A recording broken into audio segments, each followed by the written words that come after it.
July 20th, 1969, the day man reached the moon.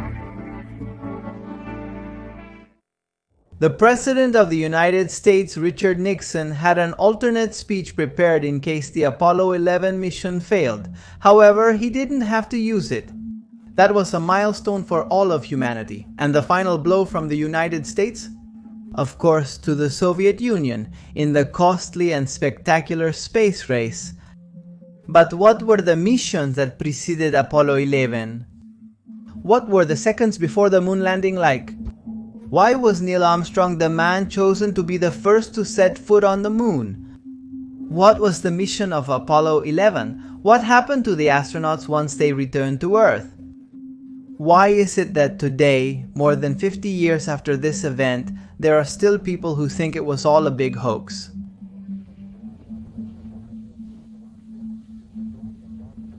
Well, fasten your seatbelts, because the countdown has begun, and today you'll be able to find the answers to all these questions.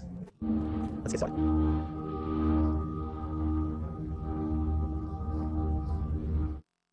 Immediately after Copernicus discovered the current model of the solar system. With the Earth as another planet and the Sun at its center, it gave us another way to look at the moon.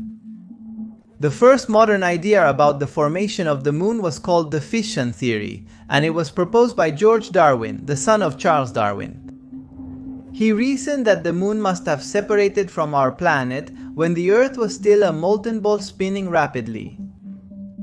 This theory remained from the 1880s until the space age. The most widely accepted theory was that the moon formed when, billions of years ago, a Mars-sized body crashed into the Earth. This collision caused the newly formed Earth to turn back into a ball of molten rock and expel the material that would go into orbit. Most of this material would fall back to Earth, but some of it would come together due to gravity and form the moon we have today. This theory was first conceived in 1946 by Reginald Daly from Harvard University. Another theory is that the Earth captured the moon after it had formed, but generally these kinds of gravitational interactions don't usually work very well. One idea that comes from the impact theory is that the collision could have created two moons of the Earth. The second, smaller object could have been unstable and eventually crashed into what we know as the far side of the moon, which would explain why the surface on that side is so different from the visible side. Whatever the case, the truth is that since ancient times, man has focused his attention on the moon. Poets used it as a source of inspiration. Fishermen used it to measure tides and blamed it if the nets came back empty to the boat, and scientists dreamed of studying it more closely. A dream that finally began to come true when the space race began. It is considered that the launch of the Soviet artificial satellite Sputnik 1 in October of 1957 marked the beginning of the space race. The space race is the name given to the competition for the conquest of outer space that took place between the United States and the Soviet Union, which lasted from 1957 until 1975. This involved an effort by both countries to put artificial satellites into orbit, send living beings into space, explore other planets, and finally reach the lunar surface. Both blocs embarked on a competition to achieve global hegemony and demonstrate the advantages of the political and socio-economic system they defended. This period is known as the Cold War, because although the accumulation of weapons and troops was massive and the threats of aggression were constant, there were no direct confrontations between the military forces of both powers. The capitalist and communist blocs competed in politics, culture, sports, science, and technology.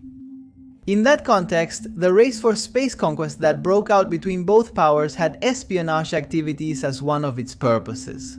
Since the satellites orbiting around the Earth could take photographs of military and industrial facilities of the enemy. Sputnik 1 was a small sphere, 58 centimeters in diameter and weighing 83 kilograms, and it had 4 thin antennas. It was operational for 3 months, and during that period it orbited the Earth 1,400 times. On November 3rd, 1957, the dog Laika was the first living being to orbit the Earth aboard Sputnik 2. Seeing the advantage that the Russians had on October 1st, 1958, the President of the United States, Eisenhower, founded the National Aeronautics and Space Administration, to develop a space program focused on scientific research. And in December of that same year, they put into orbit signal communication by orbiting relay equipment, the first communication satellite, on April 12, 1961. The Soviet cosmonaut Yuri Gagarin flew for 1 hour and 48 minutes around the Earth. Gagarin was the first human being to see the planet from outer space. Another point for the Soviets.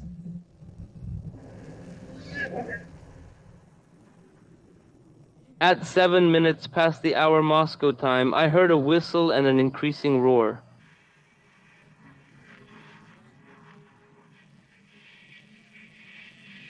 On December 14, 1962, the American spacecraft Mariner 2 was the first to successfully fly by Venus.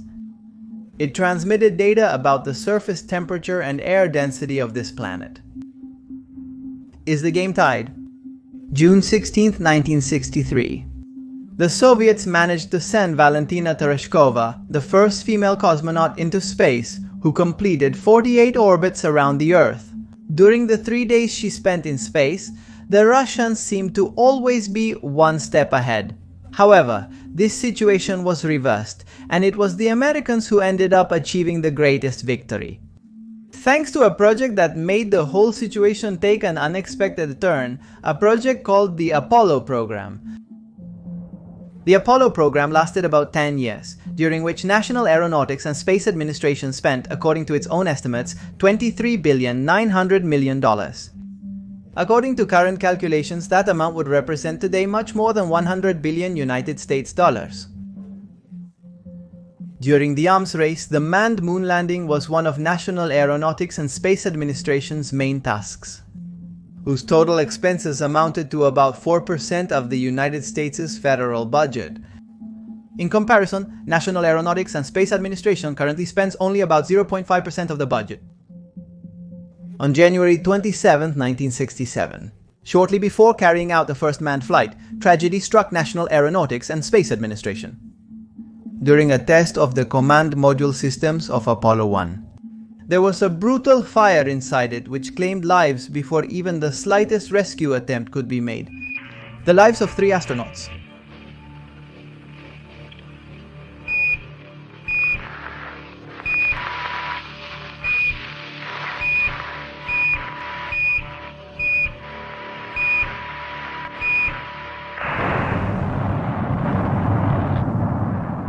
After that accident, National Aeronautics and Space Administration established a rewards program to improve mission safety, the Snoopy Award.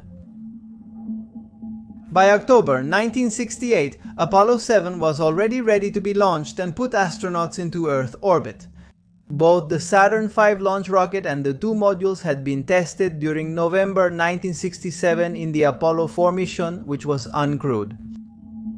By December 1968, the Apollo 8 mission was ready to send astronauts into orbit around the Moon. The mission took place between the 21st and 27th of December.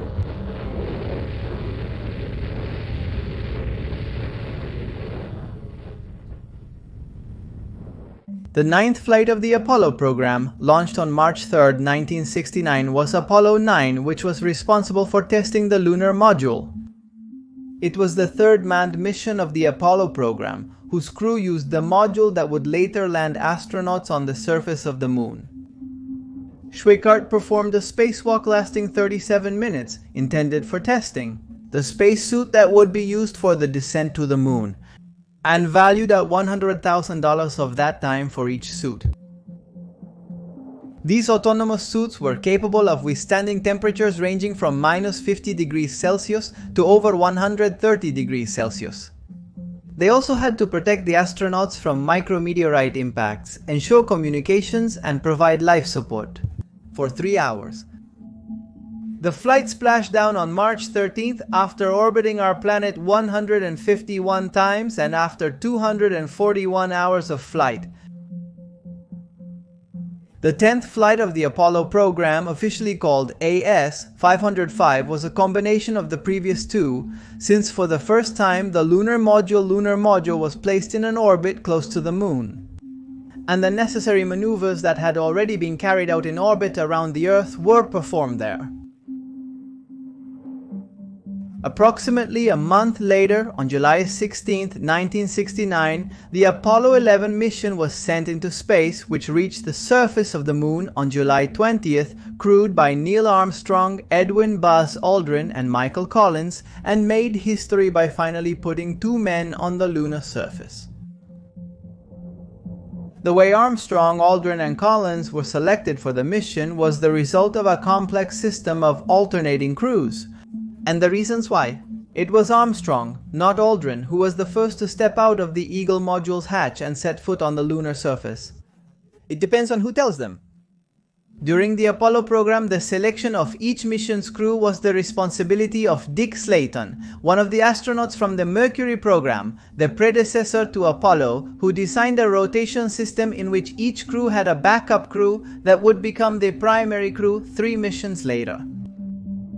Luck and the rotations between them. 29 astronauts trained for the Apollo program placed Armstrong, Aldrin, and Collins in January 1969 on the mission destined to land on the Moon. Can we say that the planets aligned for them? Aldrin always regretted being the second, but he clarified that it was all a matter of protocols associated with hierarchies. National Aeronautics and Space Administration was more forceful with its response. Armstrong was chosen to step on the Moon because the door to exit the module was on his side. The swimsuit test had little or nothing to do with it. The team set off into space on July 16, 1969 on a Saturn V rocket from Kennedy Center in southern Florida. And 3 days later, the Columbia capsule entered lunar orbit with Collins in control. The Apollo 11 astronauts didn't bring even a liter of water with them. That would have meant extra weight on the spacecraft. The water they consumed on board was a byproduct from the fuel cells where electricity was generated through the reaction of hydrogen and oxygen, which they did carry. That way, they had the vital liquid. Depending on the weight savings they carried and the convenience of transport.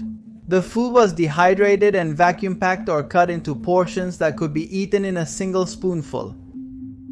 National Aeronautics and Space Administration experts analyzed each of the meal components to determine their exact caloric and nutritional value, using the information obtained to create a balanced menu. The information also provided a basis for calculating each man's daily nutrient absorption and throughout an entire mission.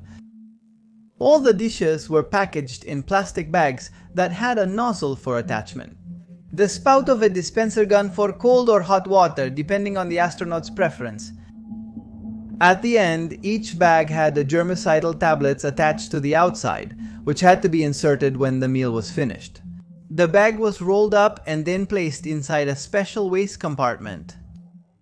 The liberty the astronauts took was to bring candy into space. Specifically, they brought 15 pieces of chewing gum, 6 4-piece chocolates, and also 6 brownies. Human waste was collected in space using different bags. To urinate, the astronauts used an object similar to a condom, connected to a bag by a small hose. To defecate, they used a plastic bag that was taped to their buttocks to capture the feces. After that, the astronaut had to seal the bag and knead it to mix a liquid bactericide with the contents in order to stabilize the feces. Finally, to clean themselves, the astronauts wiped their bodies with wet towels, similar to those used for babies. After 4 days in these conditions, the objectives started to become clearer and clearer. But before reaching the Moon, the Apollo 11 mission was on the verge of failing. It was believed that the Apollo 11 astronauts had a 90% chance of returning safely to Earth, but only a 50% chance of landing on the first attempt. As Armstrong and Edwin Buzz Aldrin began to travel the 15 kilometers for the descent to the moon, the chances of not making it started to increase. According to Armstrong, the 13 minutes before touching the lunar surface were a frenzy of unknowns. Although about 400,000 people were involved in National Aeronautics and Space Administration's Apollo project, only a small team of between 20 and 30 people were in the control center. At the historic moment, one of the most surprising facts about that select team is that the average age of the flight controllers was 27 years old. While the adrenaline was rising on Earth, about 400,000 kilometers away, the atmosphere was relaxed. The lunar module, or Eagle, with Armstrong and Aldrin on board, had already separated from the command module, or Columbia, piloted by Michael Collins, which remained orbiting the moon. During the preparations for the final descent, Armstrong even joked that there was a certain noise in his headphones, which sounded like wind blowing through the trees. But as soon as Aldrin gave the order to activate P-63, the program that would control the exact moments when the engines would ignite. And for how long did the problems appear? The problem was with the so-called high-gain antenna, the radio link that allowed the control center to talk to Armstrong and Aldrin, as well as receive data from the lunar module systems. Without that telemetry, they couldn't land on the moon. The telecommunications team then decided to change the orientation of Águila in order to improve the antenna signal with Earth. Meanwhile, the controllers had to transmit all the information to Collins, who in turn communicated it to Armstrong and Aldrin. Despite the chaos and fragmented information, the astronauts received the order to ignite the engine and begin the noisy descent toward the lunar surface. The communication problems were resolved, but for the flight controller Steve Bales, the setbacks were just beginning. Armstrong realized they were going too fast. They were at risk of overshooting the designated landing area. Bales finally said, "We're going to make it, I think." As soon as the speed stayed within the safety limit, another problem appeared. To land on the moon, the crew depended almost entirely on the onboard computer. In fact, that rudimentary screen could only display a series of numbers to provide information and help identify problems. When there were only 5 minutes left before landing, a code appeared on the screen, 1202, or, as Armstrong read it at the time, 1202. Code 1202 indicated the computer was overloaded with tasks. At mission control, no one understood what was happening. Was the computer about to fail? Would they have to abort the landing? Were the lives of Armstrong and Aldrin in danger? The machine had been programmed so that in case it was overloaded, it would prioritize the mission's critical tasks. And how do you keep the module flying at the right speed and in the right direction? Part of the team on Earth took over the tasks that the computer could no longer process. But before landing, there were still two major obstacles to overcome. The first was the location. The computer was automatically guiding the Eagle to the landing area. When Armstrong managed to see it through the window, what he saw was not good. The spacecraft was heading to the Sea of Tranquility, the chosen spot. But over the western crater, a giant hole about 30 meters in diameter with rocks the size of cars. Armstrong then decided to take manual control. His decision had an unexpected consequence. The spacecraft began to burn fuel much faster than expected. Then, from mission control, flight controller Bob Carlton reported that there were 120 seconds of fuel remaining. And then he said, 60 seconds, and they were still nowhere near the surface. Then, in the middle of reading out numbers, Aldrin stated, "We're kicking up a little dust." Armstrong had already lost visibility when a new fuel ultimatum was heard from mission control.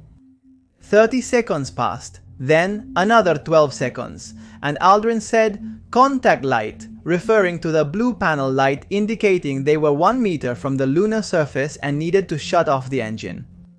The lunar module landed in the Sea of Tranquility on July 20th, 1969 at 2017:39.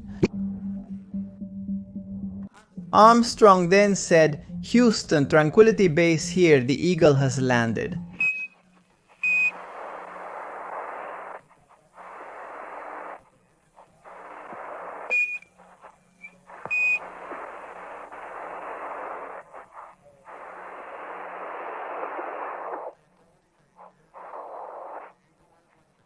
The phrase wasn't part of a plan, he made it up on his way to space, and of course it became iconic. The phrase in question that I'm talking about is, "That's one small step for man, but one giant leap for mankind." That's exactly what Armstrong said when he set foot on the moon. Apart from the American flag, the astronauts left hundreds of objects on the moon, including a commemorative plaque that read here, "Men from planet Earth set foot on the moon for the first time in July of 1969. We came in peace, representing all mankind." Armstrong and Aldrin stayed on the moon for 22 hours, of which they spent exactly 2 hours and 36 minutes on the surface, walking across it on their own feet. During the mission, the astronauts collected approximately 22 kilograms of lunar mineral samples to analyze the composition of our natural satellite back on Earth. One of the scientific objectives of the Apollo mission was to learn more about the structure of the satellite and its movements around the Earth. Armstrong and Aldrin also left some scientific devices there for a program called Passive Seismic and Lunar Seismic profiles, designed to detect tectonic movements in the plates that make up that celestial body. Thanks to that, in 2011, signals were detected from an earthquake that occurred more than 1,500 kilometers deep, almost at the very center of the moon. Armstrong and Aldrin also placed a series of retroreflectors, mirrors that reflect laser signals sent from Earth to calculate the distance between the two. On the other hand, they were able to access lunar dust, which they mysteriously described as smelling like gunpowder. Both the crew members of Apollo 11 and those who would come after. Many believe that since Neil Armstrong left his famous footprint on the lunar regolith, we haven't returned to our natural satellite. However, in total, there have been 6 missions that have returned to the moon and a total of 12 astronauts who walked on its surface. Even so, there are still those who believe that none of this was real, that from Armstrong onward it was all a big hoax. Bill Kaysing, a World War II veteran and a literature graduate, began a crusade against National Aeronautics and Space Administration and the Apollo missions in the early 70s.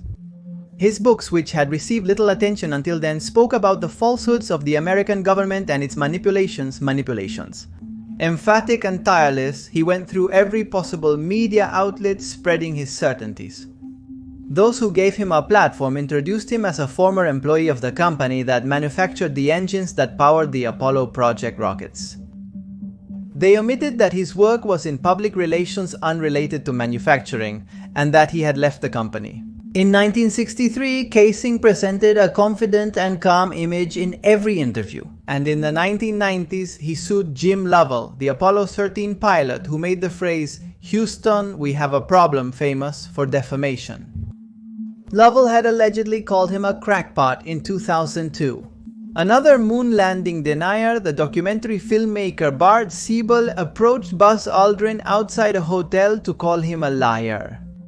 Siebel didn't come out of that episode well. He told Aldrin that Apollo 11 was all a hoax. Aldrin looks upset and uneasy, but still in control of himself. The documentarian keeps pressing him until Aldrin can't take it anymore. With force, he throws a quick right cross that lands on Siebel's jaw, leaving him staggering and seeing stars. "You're the one who said you walked on the moon when you didn't." Calling the kettle black. If you ever thought of saying, "I misrepresented myself, will you get away?" From me, you're a coward and a liar and a thief. Carson and Sibrel are two of the most visible faces among a large number of people who see a fraud in this whole story. The two of them made this crusade a matter of life. In them, it seems there is a conviction closer to religious faith than to rationality. Those who say it was all a setup, a phenomenal deception, the greatest fraud in history. They believe that National Aeronautics and Space Administration filmed those scenes that were seen on the night of July 20th, 1969 at the facilities of the mysterious Area 51. The director of that film, the conspiracy theorists claim, would have been Stanley Kubrick. The association is immediate, as Kubrick had just directed 2001: A Space Odyssey the previous year. The deniers say that the low-quality film footage was not the result of the technological limitations of the time. They attribute the graininess of the shots and the confusion to a deliberate attitude by the government so that the inconsistencies would go unnoticed. Then, of course, there's the issue of the shadows. Casey and everyone who followed him say that the shadows in the photos show that there was a double light source when on the moon there's only sunlight. The specialists explained that this happened because they were 180-degree panoramas which caused the shadows to become distorted. Others also add that the capsule in which they arrived on the lunar surface had its own lights. The most widespread of these alleged proofs is the one about the flag waving, something impossible in the absence of gravity. But if you look closely, you can see that the flag, in order to stay unfurled, also had a horizontal pole at the top. The waving effect is caused by that rigidity combined with the wrinkles that remained in the flag, which was not fully unfurled. Another argument is about the marks on the surface. They argue that the astronauts' footprints couldn't have left a mark and that the moon landing should have created a crater. Neither one nor the other. Both things are possible. Because of the disturbance of lunar dust, the force of the landing is reduced due to the lack of gravity, so it only lifts that abundant dust.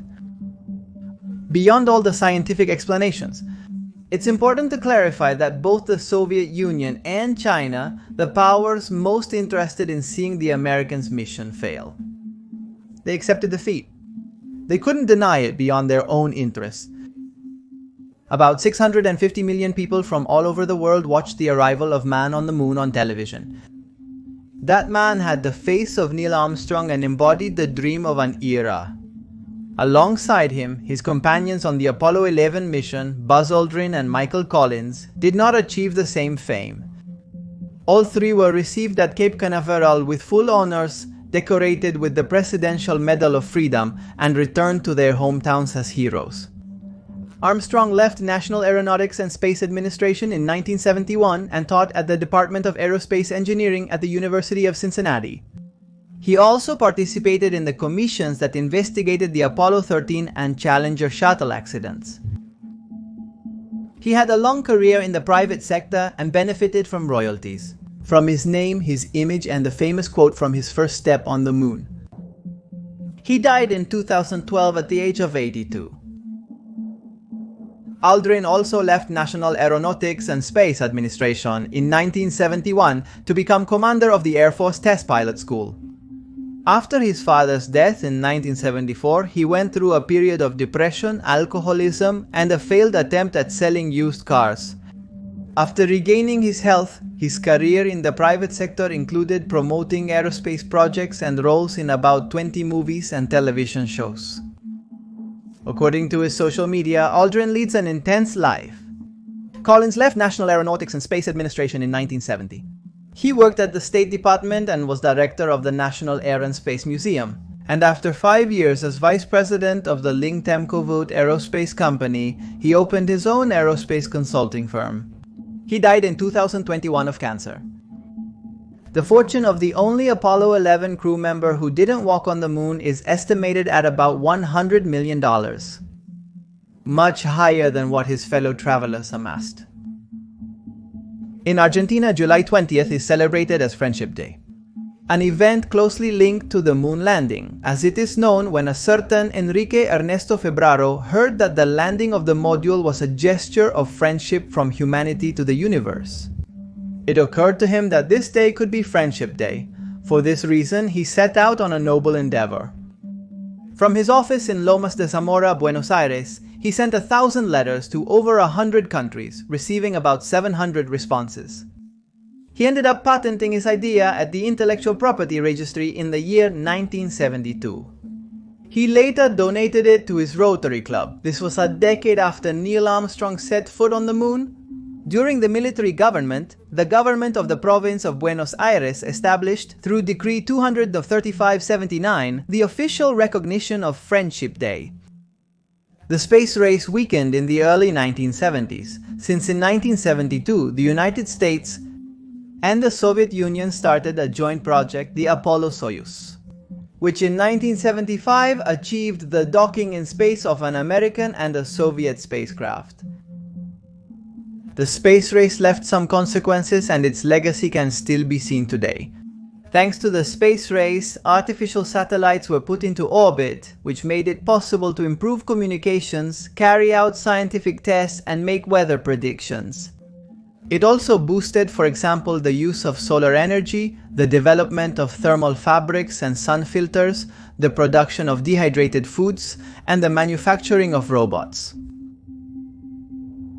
The millions of rubles that were allocated to the space race caused economic exhaustion in the Soviet Union.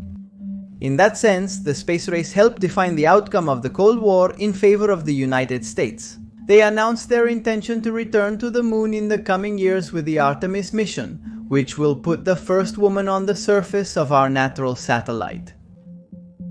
Although Armstrong's phrase when stepping on the moon made him famous, the phrase spoken by the second man to step on the satellite was no less important. "Beautiful view," said Aldrin after leaving his footprint on the surface, but, he added somberly, "magnificent desolation." And that's it for today's video. I hope you found this brief summary we put together about when man first set foot on the moon interesting. We tried to cover everything for you, like how the space race happened, why those people were selected and not others, and why it was precisely Armstrong who set foot on the surface and not his companions. And well, all of this is what we've been talking about today. If you found it interesting, please leave a like down below and subscribe if you haven't already. And I also invite you to leave a comment suggesting possible topics for this channel.